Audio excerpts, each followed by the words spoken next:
বেশ ঠিক আছে, আপনার পরিচয় আমি পেয়েছি, আমি এখন আসি।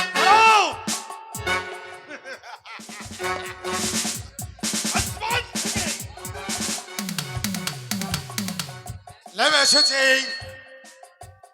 এক খোদা তালার বুড়ি। এত সহজেই আমি তোমাকে যেতে দেব না সুন্দরী। কেন? তোমার রূপ, তোমার যৌবন আমাকে পাগল করে দিয়েছে। কি বলছেন আপনি?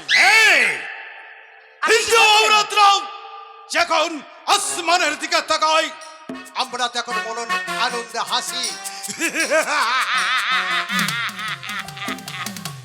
তাই তোমার রূপ যৌবন আমাকে পাগল করে দিয়েছে। তোমার ওই নরম শরীরে আমি আমার প্রাণ বসিয়ে দিয়েছি। কি বলছেন আপনি? আপনি লজ্জা করছেন না? দাঁড়ান, আপনি আপনি কি ভুলে গেছেন আমি একটা ব্রাহ্মণ কুলবধূ? আপনি এই জঘন্য প্রস্তাব দিতে আপনার বিবেক মনসত্ব একটু বাধা দিল না? আপনি কেমন করে ভাবলেন যে আপনার প্রস্তাবে আমি রাজি হয়ে যাব? আপনি আমার পাচ্ছেন নিশ্চয় রাজি না হলে বাংলার নবাবের একমাত্র সিপাহসালার কি করে সায়স্তা করতে হয় সেটা আমার ভালো করেই জানা। চুপ করুন! আপনার লজ্জা করে না? আপনি দেখতে পাচ্ছেন না আমার হাতে আছে শঙ্খ, আমার হাতে আমার শীতের আছে সীমান্তের সিঁদুর?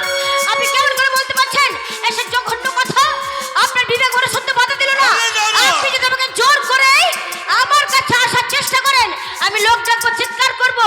আর একটা কথা মনে রাখবেন, জোর করে কখনো সব কিছু আদায় করা হলেও ভালোবাসা জোর করে কখনো আদায় করা হয় না।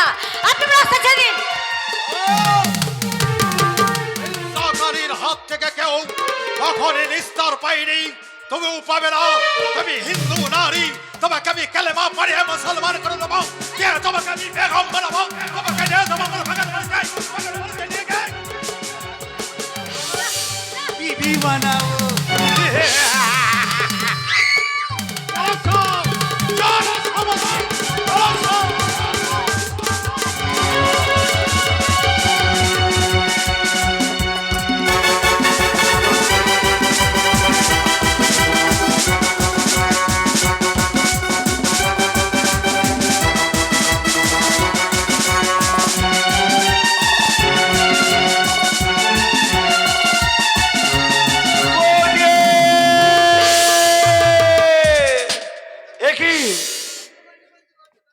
কি বৌদি যে আমাকে ডাকছিল, তো বৌদি যে বাঁচাও বাঁচাও ছিল, আওয়াজ শুনতে পাচ্ছিলাম। তো কি বৌদিকে তো কোথায় দেখতে পাচ্ছি না। দেখি এদিকে ওদিকে একটু খুঁজে দেখি। বৌদি দেখি, এ তো মনে হচ্ছে সেই বৌদির কলসি। দেখছি বালির মধ্যে ঘোড়ার পায়ের দাগ। তাহলে কি বৌদিকে কেউ তুলে নিয়ে গেছে? বৌদির কি কোনো বিপদ হয়ে গেছে? না না, আমাকে দাদাকে কথা জানাতেই হবে। দাদা, দাদা,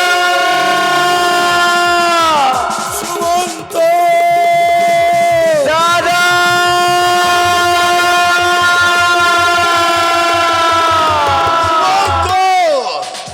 কি হয়েছে রে ভাই, কি হয়েছে?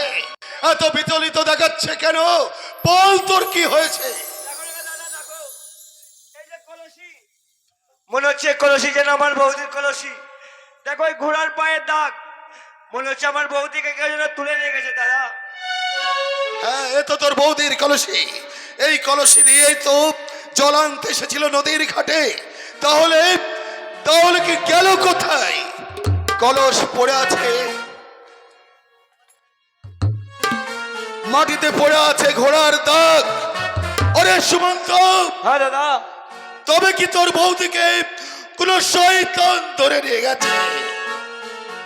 হ্যাঁ দাদা। এক কাজ কর ভাই, এক কাজ কর, এই মুহূর্তে বিলম্ব করলে চলবে না। হয়তো এখনো কোথাও নিয়ে পালিয়ে যেতে পারেনি। এই মুহূর্তে আমরা দুই ভাই খুঁজবো। এই নদীর পাড়ে পাড়ে আমি যাবো তো দক্ষিণ দিকে, তুই যা উত্তর দিকে।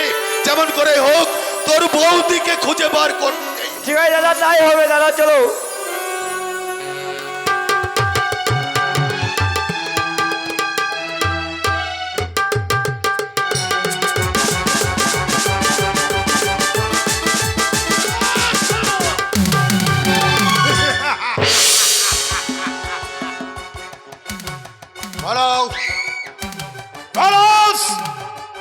আমার প্রস্তাবে রাজি আছো কিনা? রাজি রে?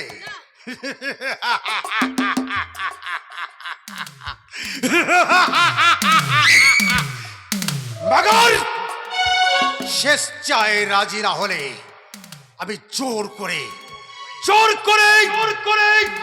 তোমার ইজ্জত নিয়ে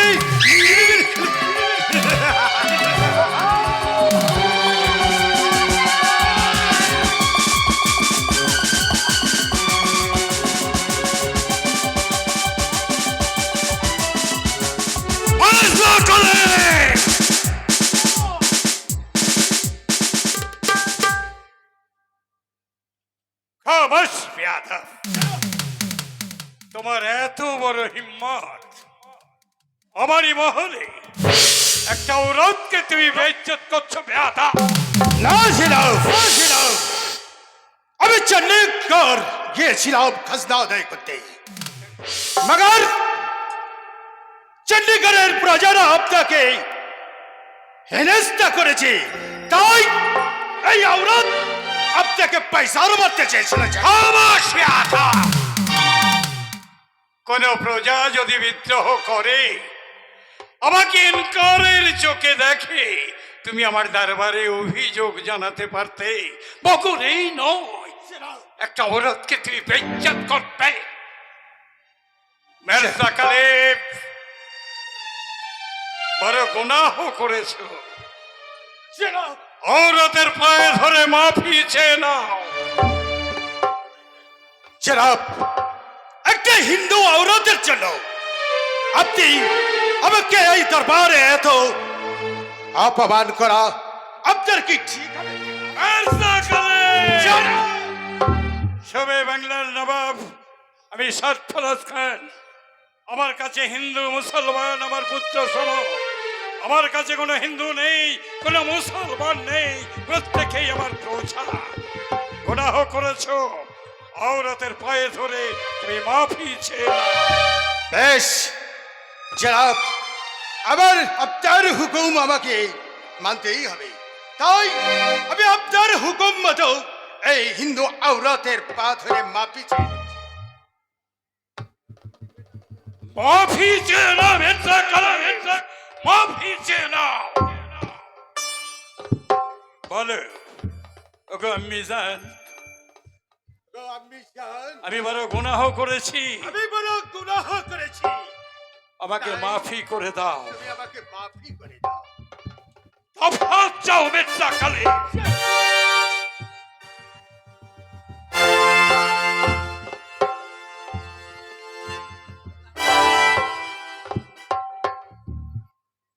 মির্জা কালিবকে আমি তোমার কাছ থেকে বহু দূরে সরিয়ে দিয়েছি। সে গুনাহ করেছে, সে মাফি চেয়ে নিয়েছে। মাগর আমার দিলের আসমান, আমার খোয়াব, আমার মনের বাসনা তোমাকে পূরণ করতে হবে। আপনার মনের ইচ্ছে, আপনার মনের আশা কি? আপনার আশা আমাকে পূরণ করতে হবে। আমার মনের আশা তুমি বোঝো না? আমার খোয়াব, আমার খায়েশ, বলো তুমি পূরণ করতে পারবে কি না? আপনার আশা আমি পূর্ণ করব।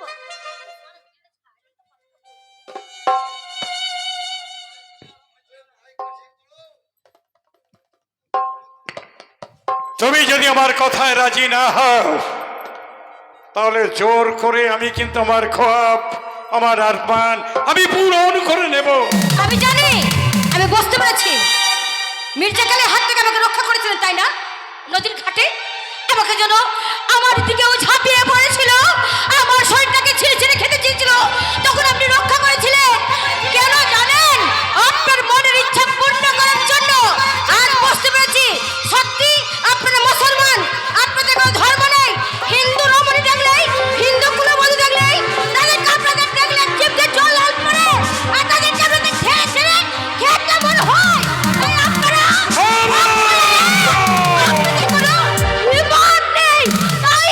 আপনাদের দিবে করে জল পড়ে। বলুন, পারলি না রে হতভাগী, পারলি না। তাই কেন, কিসের জন্য আমাকে ওই শয়তানটার হাত আমার থেকে খায়েশ, আমার আরমান, আমার খোয়া একবার ভাইজান বলে ডাকতে পারলি না? কি ভাইজান? হ্যাঁ বল না, বল গো ভাইজান, বল বল বল, আরেকবার বল। ওই মুখ থেকে ভাইজান ডাকতে শুনতে, এটাই তোমার খোয়া, এটাই তোমার খায়ে। ও ভগবান, আমি যে মানুষ চিনতে বড় ভুল করে ফেলেছি ভগবান। আমি যে সকলকে এক ডারিতে ওজন করে ফেলেছি। জানাব, আমি ভুল করেছি জানাব। আপনার মনের অভিপ্রায় আমি বুঝতে পারিনি জানাব। আমি হয়তো ভেবেছিলাম আপনিও হয়তো মির্জা কালীর মতন আমার এই শরীরটাকে ছিঁড়ে ছিঁড়ে খেতে চান। তার জন্য আজ আমি আপনার কাছে ক্ষমা চাইছি। আপনাকে অনেক কটু কথা বলেছি, তবে আজ এই গরিব একটা কুলবধূকে আপনি যে আমার সম্মান দিয়েছেন, আজ আপনি আমার দাদা, আপনার আমি বোন, কেন পারবো না? এত সুন্দর মধুর সম্পর্ক, এর থেকে পৃথিবীকে মধুর সম্পর্ক কিছু হতে পারে না। সেই সম্পর্কে কখনো কোনো ফাটল থাকতে পারে না, আর অনিচ্ছাও হতে পারে না জানা। তাই আজ থেকে আপনি আমার ভাইজান, ভাইজান, ভাইজান। আরে বহিন, তোর মতো ছোট্ট মা একটা বহিন ছিল,